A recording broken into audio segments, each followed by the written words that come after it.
The moment the HOA president slammed her clipboard against the gate and told the Hazmat crew they were not authorized to enter the community, I knew this situation had officially crossed every possible line of common sense, because behind that gate there was a suspected chemical leak inside a storage shed, and the fire department was already calling it a controlled hazard zone. But Karen didn't care. She stood there like she was guarding Buckingham Palace, refusing entry while firefighters, in full protective gear, waited in the street, looking completely stunned, and that is exactly where this whole story begins to spiral into something nobody in our neighborhood would ever forget. My name is Daniel Reed, and I've lived in this HOA, controlled neighborhood for almost 6 years. Normally, things here are predictable, too predictable: lawn inspections, passive-aggressive notices, and monthly meetings where someone always complains about a mailbox color. But nothing prepared me for the day a real emergency response turned into a neighborhood power struggle. Before I continue, make sure you like and subscribe to Karen's Stories Daily, because what started as a simple hazmat call turned into blocked emergency access, a furious HOA meltdown, and me arriving in a decontamination truck that made the entire street go silent. It all started early that morning when a contractor working behind one of the homes accidentally disturbed an old storage container. Within minutes, there was a strong chemical smell and visible fumes spreading near the backyard fence line. It wasn't dramatic at first, just enough to make people concerned, but when one of the neighbors called emergency services, things escalated. Fast fire department arrived first.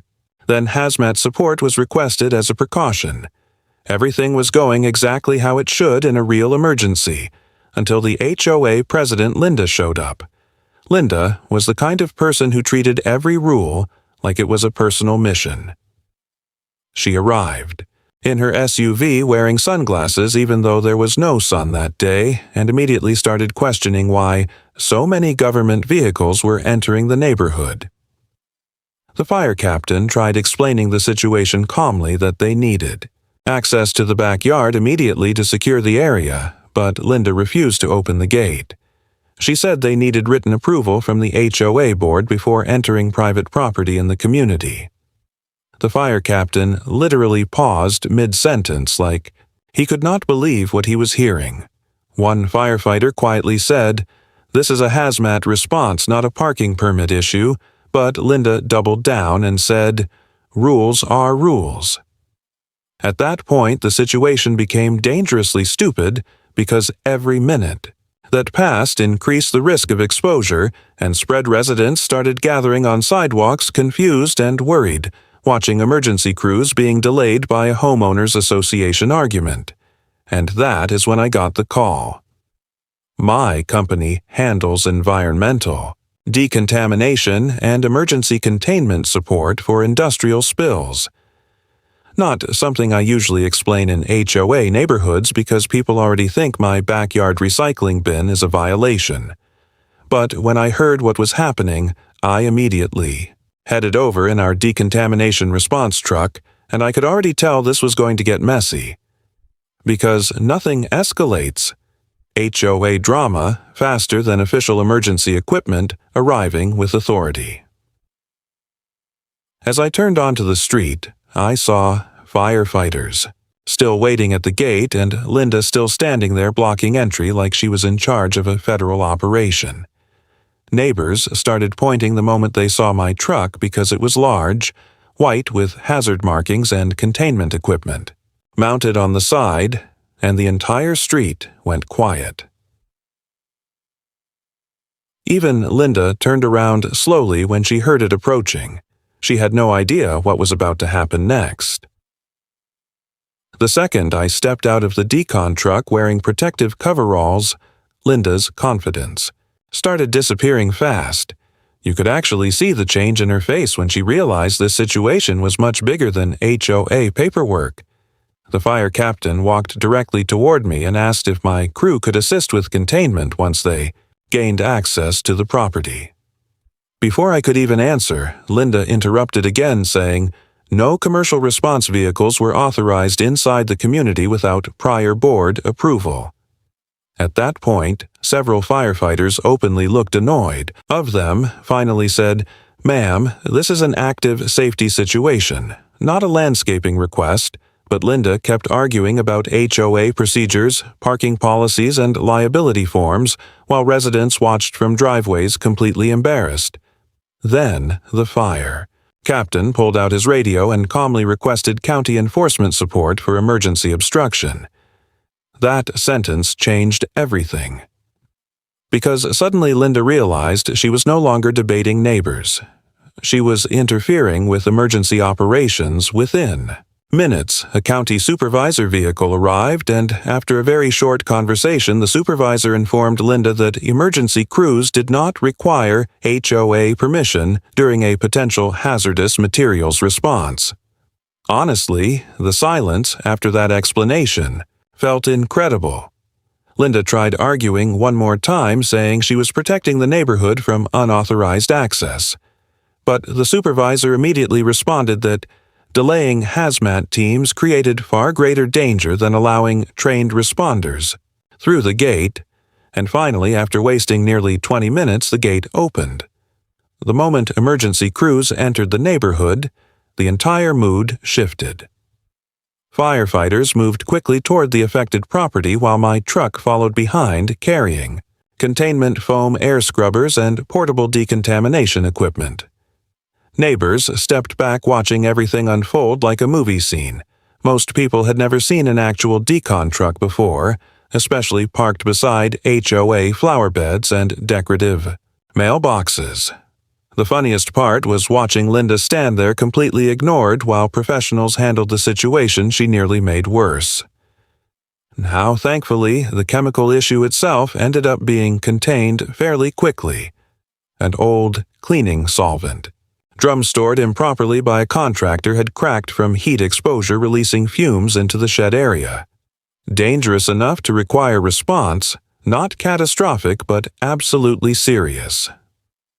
The hazmat crew secured the leak, ventilated the area, and confirmed. Surrounding homes were safe within a couple hours, but the real disaster for Linda started afterward because several residents had recorded the entire gate argument on their phones. And once those clips spread through neighborhood group chats, people became furious. Not at the fire department. At the Ho residents started asking why emergency responders were delayed over completely ridiculous authority issues. One older neighbor openly said if someone got hurt because of that delay, the HOA could have faced lawsuits. Another homeowner asked why Linda thought HOA rules somehow overruled emergency services. Honestly, nobody had a good answer for that. Then came the next HOA meeting, and I swear I have never seen a boardroom more tense. The community. Clubhouse was packed wall to wall with residents demanding explanations. Some people were angry.